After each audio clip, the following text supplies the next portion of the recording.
Shalom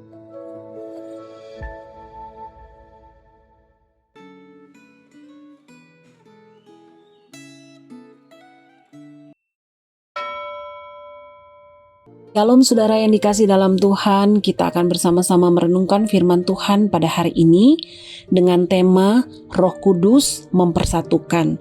Mari kita sama-sama berdoa minta kekuatan supaya Tuhan boleh memampukan kita untuk mengerti firman-Nya. Mari kita berdoa.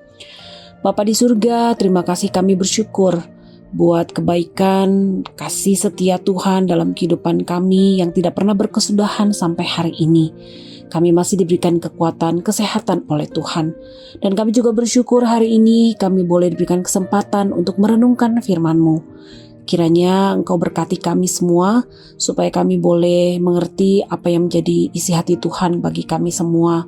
Dan tolong kami supaya boleh melakukannya dalam hidup kami. Terima kasih Tuhan, ini yang menjadi doa kami. Dalam nama Tuhan Yesus kami berdoa. Amin.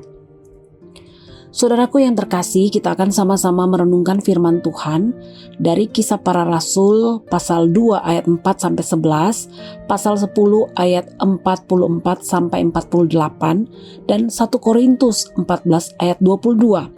Kita tidak akan membaca keseluruhan daripada perikop-perikop ini, tapi kita hanya akan membaca 1 Korintus 14 ayat 22. Demikian firman Tuhan. Karena itu karunia bahasa lidah adalah tanda bukan untuk orang yang beriman, tetapi untuk orang yang tidak beriman. Sedangkan karunia untuk bernubuat adalah tanda bukan untuk orang yang tidak beriman, tetapi untuk orang yang beriman. Saudaraku, kehadiran Roh Kudus dalam komunitas orang percaya bersifat mempersatukan. Akan tetapi perlu diketahui bahwa persatuan dalam gereja mula-mula menghadapi suatu penghalang, yaitu perasaan superioritas keyahudian. Bangsa Yahudi memandang diri mereka sebagai satu-satunya bangsa pilihan Allah, sehingga mereka menganggap status mereka lebih tinggi daripada bangsa-bangsa bukan Yahudi, termasuk lebih tinggi daripada orang Yahudi yang telah melakukan kawin campur dengan bangsa non-Yahudi. Untuk menunjukkan kepada bangsa Yahudi yang tidak beriman atau yang tidak yakin bahwa Injil adalah kabar baik bagi semua bangsa, bukan hanya bagi bangsa Yahudi saja. Allah memberikan tanda berupa bahasa lidah. Saudara bisa bandingkan dengan 1 Korintus pasal 14 ayat 22. Perhatikan bahwa saat Rasul Petrus memberitakan Injil kepada orang-orang yang berkumpul di rumah Kornelius, orang-orang non-Yahudi atau orang-orang yang tidak bersunat yang mempercayai pemberitaan Rasul Petrus mendapat karunia untuk berbahasa lidah. Dan karunia berbahasa lidah itu sama dengan karunia untuk berbicara dengan bahasa yang dimengerti setiap pendengar pada hari raya Pentakosta. Jelaslah bahwa karunia Roh Kudus berupa karunia bahasa lidah yang diberikan pada hari raya Pentakosta, dan pada saat Rasul Petrus berkhotbah di rumah Kornelius itu merupakan karunia yang bersifat mempersatukan dari sudut bahasa. Perlu diingat bahwa tanda berupa bahasa lidah ini terutama dibutuhkan oleh bangsa Yahudi yang sulit untuk menerima kenyataan bahwa berita Injil tentang keselamatan di dalam Kristus dimaksudkan bagi semua bangsa tanpa terkecuali. Karena karunia berbahasa lidah itu terutama merupakan tanda bagi orang Yahudi yang tidak beriman.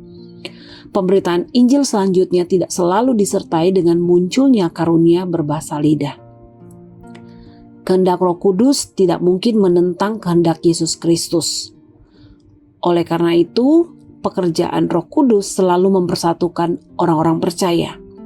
Sayang, kekerasan hati manusia membuat Allah kadang-kadang terpaksa mengizinkan terjadinya perpecahan dalam gereja. Umat Allah pada masa kini perlu waspada agar jangan tergoda untuk mengikuti ajaran yang bisa menyebabkan terjadinya perpecahan dalam gereja. Sebagai anggota gereja, apakah Anda selalu menjaga persatuan dengan saudara-saudara seiman di dalam gereja? Apakah para pemimpin di gereja Anda selalu mengusahakan persatuan dalam gereja? Apakah Anda berani menolak semua usaha yang bisa membawa perpecahan dalam gereja Anda? Mari kita berdoa. Tuhan Yesus, kiranya Engkau menolong kami semua, supaya kami boleh menjadi pribadi-pribadi yang melakukan firman-Mu dalam kehidupan kami maupun di dalam kehidupan kami bergereja.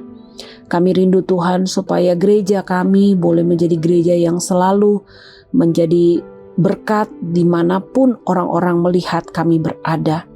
Dan kami berdoa supaya jikalau ada roh perpecahan di dalam gereja kami, biarlah Tuhan sendiri yang mengusir itu semua, dan biarlah Roh Kudus-Mu yang hadir di tengah-tengah gereja kami, supaya gereja kami boleh terus menjadi gereja yang bersatu.